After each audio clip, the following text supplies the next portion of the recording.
Hi, I'm Christina with Little Sprouts, and I have been running my own home daycare for 30 years. And I want to talk about behavior management and natural consequences for kids. You hear people say that, but it's not always a tangible idea that we can find out, like, what do they actually mean by natural consequences. And I wanted to give some examples and kind of tell how this can really cut down on the stress level in your job. This is the hardest job in the world, but it's also the most important.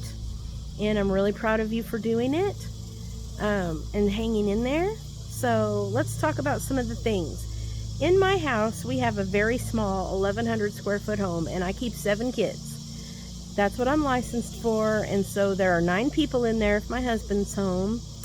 And there is not room in there to run. And so every day I say, use your walking feet, slow down, inside feet, different things. And the kids always want to run. Sometimes kids will say, well, I can run at my house, and that's fine. Their houses are probably bigger and there's not as many kids in there. So they probably can run around in there and not get hurt. But at my house, they run into corners, they run into each other, they'll round a corner and smack somebody in the face with their face.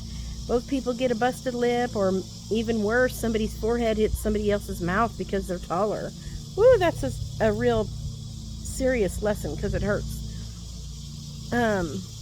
And so when kids run, I'll tell them and I'll tell them and I'll tell them, but they eventually, when they're not listening to me, and maybe I'm making lunch and they decide they're going to run and they run into each other, then they get hurt. And I can say, like, I'm really sorry that you got hurt and I didn't want you to be hurt, but I wish that you had been using your walking feet in the house like Miss Christina said, because then you wouldn't have busted your lip or whatever. And that's a way that we can teach them ways that things can be avoided. They learn a lot more from natural consequences than just being afraid of you or being afraid of getting in trouble.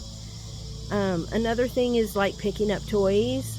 If they don't pick up the toys, will they be able to find them the next time? If they don't put their socks inside their shoes when they take them off like I asked, maybe we lose a sock. And they get upset because they can't find their sock or because they can't find their favorite toy. But if they would have put it away, they would know where it was because it would be where it belongs. I also have that same problem in my family. There are certain individuals that live in my house that don't want to put their things away, and then they're just like, where are my shoes? Where's this? Where's that? Well, if you would put it where it went, you would not be asking that because it would be where it went. Your shoes go in the closet. Somebody in our house likes to put their shoes behind the chair, but the kids like to climb behind the chair and cram the shoes way underneath the furniture. And then it's like so annoying because this person can't get the shoes out from under the furniture when they're ready to go somewhere. But if their shoes were in the closet, the kids wouldn't have been bothering them. That's just another natural consequence. We have a lot of them. Like if we wanted to buy $10,000 worth of fireworks for the 4th of July to make the world's best fireworks show, we still have rent to pay. So what's going to happen on the first when our rent is due and we've blown up all of our money in smoke?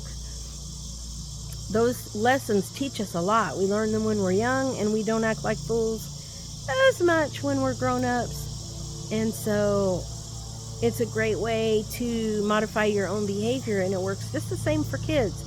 It's a lot more effective than being in timeout or being angry with them, or of course always sometimes you're going to have to do some type of redirection or discipline. I just really find that even if kids are really upset, just moving them to another thing just calms the situation down. You don't always just have to be like this taskmaster, just I have the iron fist and I rule the world. That's not always effective, and kids being afraid of you doesn't really teach them to be disciplined individuals. So I just want to remind you to let consequences happen as they should, and I'm rooting for you.